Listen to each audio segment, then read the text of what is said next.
am on the road headed up to Denton, Texas. My youngest son is going to school up there at the University of North Texas. I'm gonna go see him for a little while today, help him move some stuff into his new apartment. Then I'm gonna get right back on the road, continue heading northwest. Head on up to Pikes Peak, Colorado. Oh, Lord. You can't see it, but right in front of us, a fuel truck got into a shouting match with a Ford F-150 trying to get in front of it. Man, I tell you what, they can't get autonomy on our roads fast enough. This is an everyday occurrence, something that I see multiple times a day. One of these days, instead of filming Uber rides, I ought to just turn on the camera and then create a gag reel of every stupid thing that I see happen in front of me due to human driving. So yeah, I'm really looking forward to being up at Pikes Peak, Colorado. It's gonna be a quick trip. It's been Saturday with the Denver Tesla Club. A lot of folks from around the country are gonna be there, so that'll be fun. Stay over Saturday night and then wake up Sunday morning and get right back on the road and head back southeast to Houston. But you know what? When you drive the world's greatest vehicle, the Tesla FSD version 13.2.9, when you have all this hardware and software, you've got the best hardware ever created, both the vehicle and the computer hardware within it. And then when it comes to the software, you have the best real world artificial intelligence, AI, embodied in a vehicle that exists on the planet today. And because of that, I can do this. So what I got to do is get up to Colorado. Well, I'm really looking forward to seeing a bunch of you up on Pikes Peak, and I'm looking forward to meeting a bunch of folks on Pikes Peak. All right, just stopped in Childress, Texas to get a charge. Childress is in between Wichita Falls and Amarillo. I'm at the Pack-a-Sack. I'll show you this crack that I got. I don't know if it'll show up very well here, but yeah. No bueno. No bueno. So that's a good 6 to 9 inches right there. It's not really interfering with my vision, but it just looks terrible. It's just one of those things that can happen when you're on the road. All right, I'm gonna run in and use a little boy's room, and I'll be back in a little bit. Bye-bye. Well, that was pretty cool. I was getting a couple of refreshments at the Pack-a-Sack in there, Pack-a-Sack, and the lady was like, "I like your shirt." I got the Occupy Mars shirt on. So the ladies in Childress, Texas have good taste and even better manners. Thank you, ma'am. Been a good trip so far, other than my windshield. Man, that's just really a bummer, and I don't have that protection service. So that'll serve me right there. That'll teach me. Or as my pawpaw would say, that'll learn you, son. All right, looks like we got enough charge. Let's see. Yep. So we're charged up enough. Get the 150. Whew, hot. Hold on. But just gonna say goodbye to Childress, Texas here, and the Pack-a-Sack. They've been good. They've been good to me. I had the Tesla Superchargers all to myself. Yeah, I'm gonna bid a fond adieu to Childress, Texas. It's been real. All right, back on the road. All right, we are at the Toot and Totem in Amarillo, Texas. About to hook into one of these chargers. Look at this, we got the 325s here. I can't pull that much, but it's still pretty nice. Got 12 325s, so let's go over here. Let's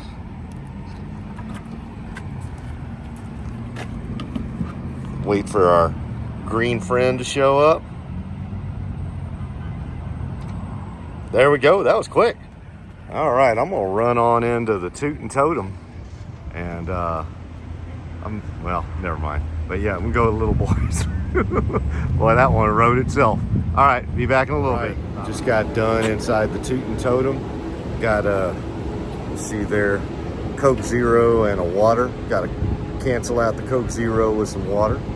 But you also see, get a better view here. We got, I think it's 12 of 325s. So that's pretty cool right here in Amarillo too. Yeah, so I think I'm about 15 or 20 miles from the New Mexico border. So just keep on going. Yeah, I just checked the navigation and I'm gonna need to charge up enough to get to Clayton, New Mexico, which is about 130 miles from here. There are no Tesla superchargers between here and Clayton, New Mexico. So I'm gonna go ahead and charge up for a little bit more and then we'll be on our way to Clayton, New Mexico. All right, I think let's see, yep, we got the full charge. So let's go ahead and go on over here. A little too quick on that. Put it back up in here in that little, there we go, little cubby hole it's got there. And we'll say goodbye to the Toot and Totem and to the truck stop here at the Toot and Totem and all of the nice, beautiful new 325 chargers here. And yep, we got enough charge to get on to New Mexico. So we've got about 130, 140 miles ahead of us. That's the next available charger. Yeah, when you get out here in like New Mexico and Oklahoma, it can be a while before you see another charger. It's that last stop, gas stop type thing. Well, that goes with chargers too. All right, everybody. Well, the next time I talk to you, I'll probably be in New Mexico. Hey, everybody. JC here. I am in Raton, New Mexico. Went to Clayton, New Mexico, and they had some 250s there. It was a good supercharger station, but there was nothing. I mean, nothing there. Clayton is a very, very small town. There was like a supermarket place near the chargers, but it was already closed, and there was really nothing at all. Everything was kind of shut down. So I charged up for a little bit there and then just got back on the road. Here in Raton, a little bit more, although here at the superchargers, pretty much everything's shut down as well. But as you can see, we got 325s here. So I had 325s in Amarillo, and now there's more 325s here in Raton, New Mexico. So that's pretty cool. I think this is the third group of 325s I've seen on this trip. So we're starting to see more and more of them installed, which is really, really cool. Tesla charging team they're working overtime. So I don't know, anybody saying that Tesla charging is not what they used to be. Well, that's wrong. They are definitely getting these 325s out here. So there is what's that place? Right across the street. Looks like there's a loaf and jug. So I'm gonna go across the street and probably grab something over there. There's not much else around here. So again, we're kind of going through rural New Mexico. I am gonna be able to get some interstate here in a little bit. So I've been on state highways pretty much since we left Amarillo. Here in Raton, I think I get on the interstate and start heading up towards Colorado. We actually gained an hour because I went into the mountain time zone. I'm gonna keep on going. I feel pretty good. FSD's just been phenomenal. It's handled everything. No critical interventions. I've had a handful of non-critical interventions, but just for normal stuff like maybe getting back over into a right lane a little bit quicker. And there have been a couple of little navigational snafus going into parking lots and when you get into a town and whatnot, but nothing that we don't already know about on 13.2.9. So just phenomenal. Yeah, let me go ahead and walk on over to this loaf and jug. All right, talk to you in a little bit. Bye-bye.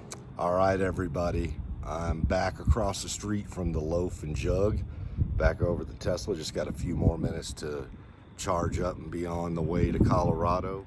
I think the one thing I can say about Raton, New Mexico, at least at 10 p.m. on a Friday night, there's not a lot going on here, and I think this town's probably seen better days. I'll also say I think this is probably one of those small towns in the southwest part of our country that probably got ravaged by the drug epidemic that's taken place over the last 15, 20 years or so. You know, just going into the loaf and jug was kind of like an obstacle course a little bit. And I don't want to get too much into it. Bless their heart. I'd hate to be in their situation, and I'd hate to have a child in their situations. But yeah, there's a lot of little towns like this all across America that have just been ravaged. And yeah, so if you're coming through Raton and it's at night, just be a little careful. Not saying anything bad happened. I'm just be careful. So yeah, I'm gonna get done charging here, and we'll get back on the way. All right, we are all done charging up. Got enough to get to Pueblo, Colorado. There we go. We waited this time. We got the little. There we go. Yeah. So looks like it's about 12 of these 325s here. So really cool. Starting to see these all over Texas and New Mexico, at least. All right, well, I'm gonna wave bye-bye to Raton, New Mexico, and the loaf and jug. There we go, the old loaf and jug. All right, everybody. All right, here's the drive out to Pikes Peak. Made it to Colorado Springs about 2 o'clock in the morning. Wasn't that long after that Tesla supercharger stop in Raton, New Mexico that you just saw. Had about one more supercharger stop, and then got to Colorado Springs, got to my hotel, got a little sleep, met some friends for lunch the next day, and then we drove on out to Pikes Peak, which is what you're looking at right now. It is just a gorgeous area. Absolutely gorgeous. If you have not been to Colorado, I highly recommend trying to find some time to get over there. It is just a beautiful, beautiful state. So yeah, this was the drive of us going out there. I also videoed the drive up Pikes Peak. That is a separate video here on YouTube. But even the drive out to Pikes Peak was just phenomenal. So yeah, again, definitely get on over to Colorado if you haven't. It is just a beautiful, beautiful state. It's gorgeous out here. Pikes Peak, Colorado. Trying to be careful with my feet here as I rotate around.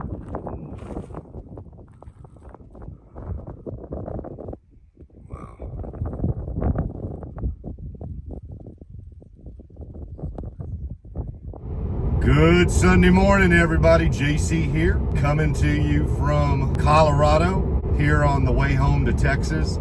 It's been an amazing trip up here. I did not get to spend a lot of time, unfortunately, but man, what a fantastic event. Kudos to everybody in the Denver Tesla Owners Club, all of the Tesla owners all over Colorado and nearby states. Man, everybody just showed up yesterday, and it was a fantastic sight to see.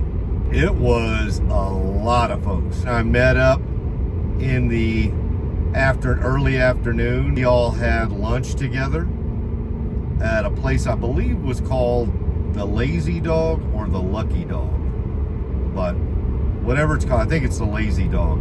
It was great.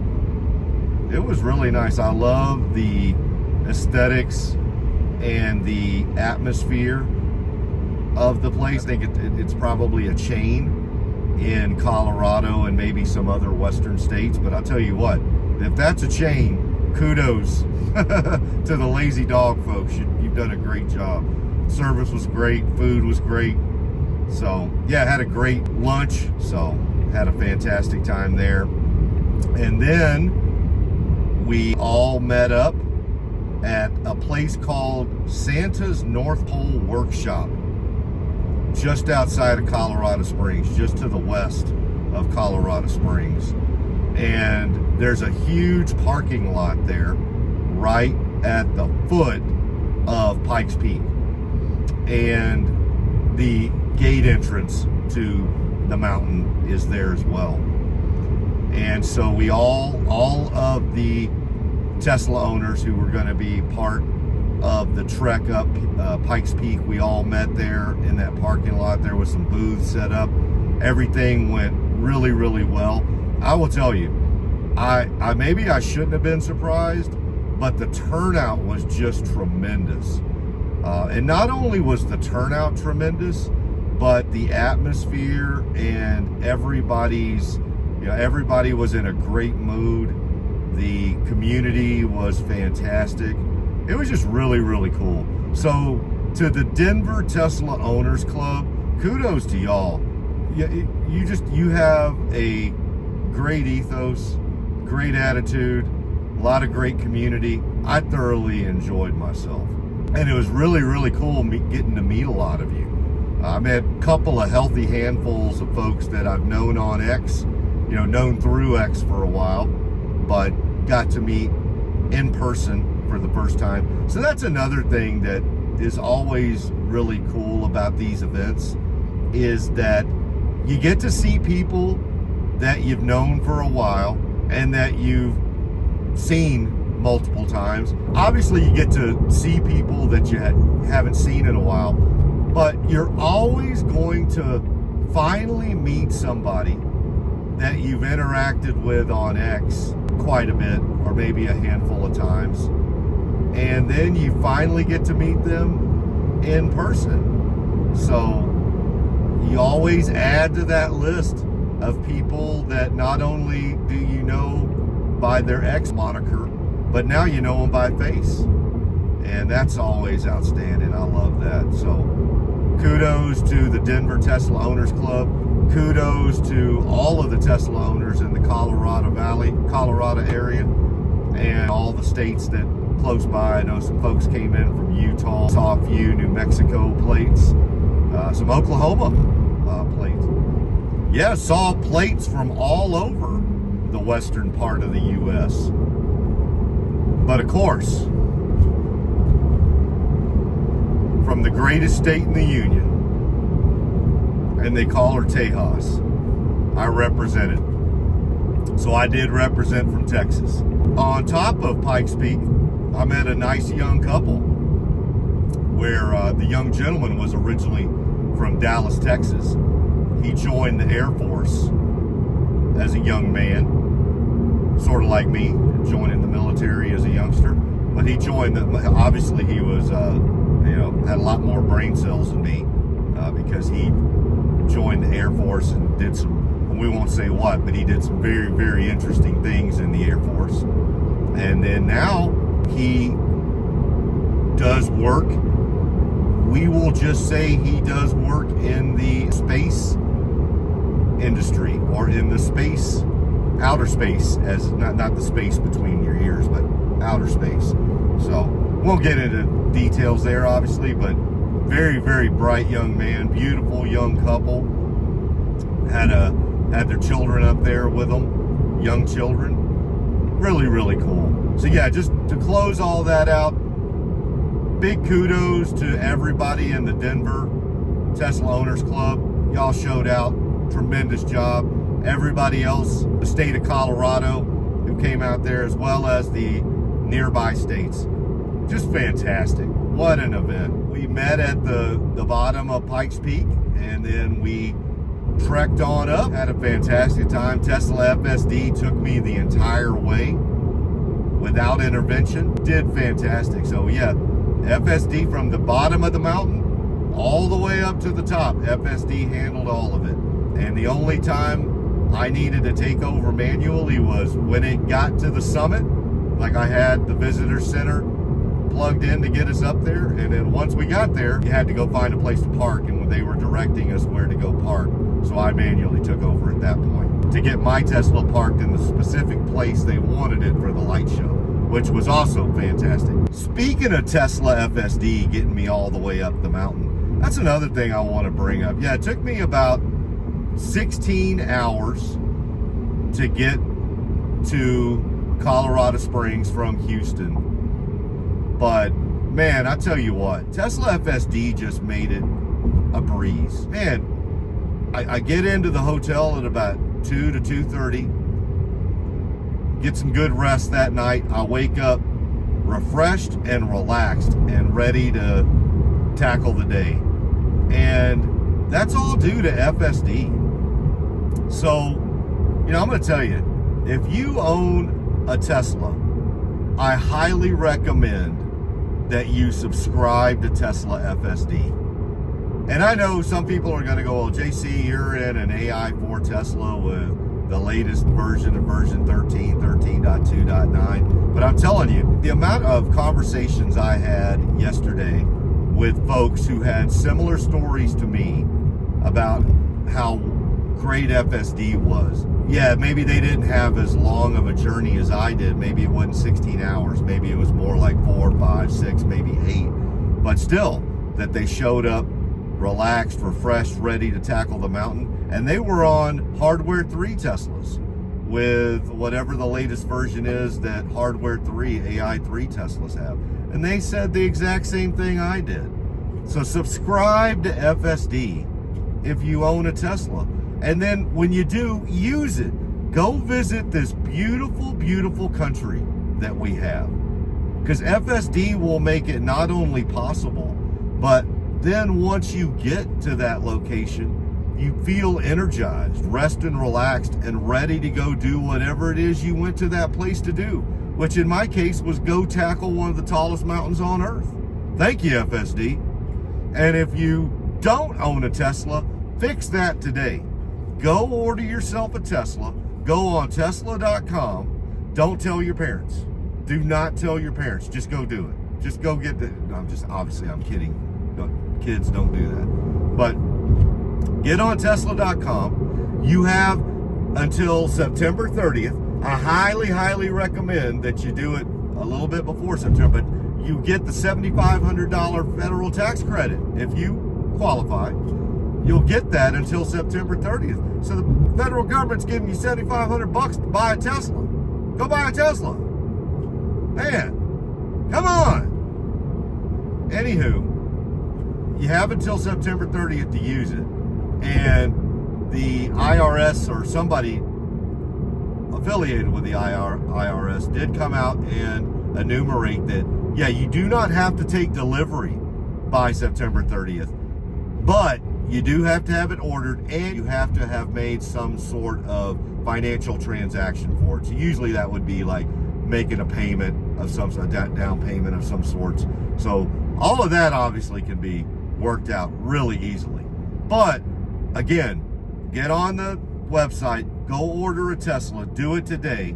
You know you've been wanting that brand new Model Y Juniper. Just go do it. Just go do it. And get $7,500 off. And then also subscribe to Tesla FSD. You will not be sorry. So yeah, the Pikes Peak event, just phenomenal. So happy that I did it. Man, I wish I would have been able to spend more time in Colorado. It is essentially 36 hours. So worth it to make the drive up here. And like I said, now on the way back. Yeah, I just wanted to do this check-in from the road. Wish everybody a happy Sunday morning. Hope they're having a great weekend. I will continuously check in, let y'all know how I'm doing and what I'm thinking about. That may not interest many of you. Probably doesn't even interest most in my family. They wouldn't sit and listen to me jaw jack for this long, but my iPhone will. The iPhone will always listen to me. So, anywho, if you are listening to this, I really appreciate it. You know, I appreciate all of you. Yeah, I will talk to all of y'all later. All right, everybody. Bye-bye.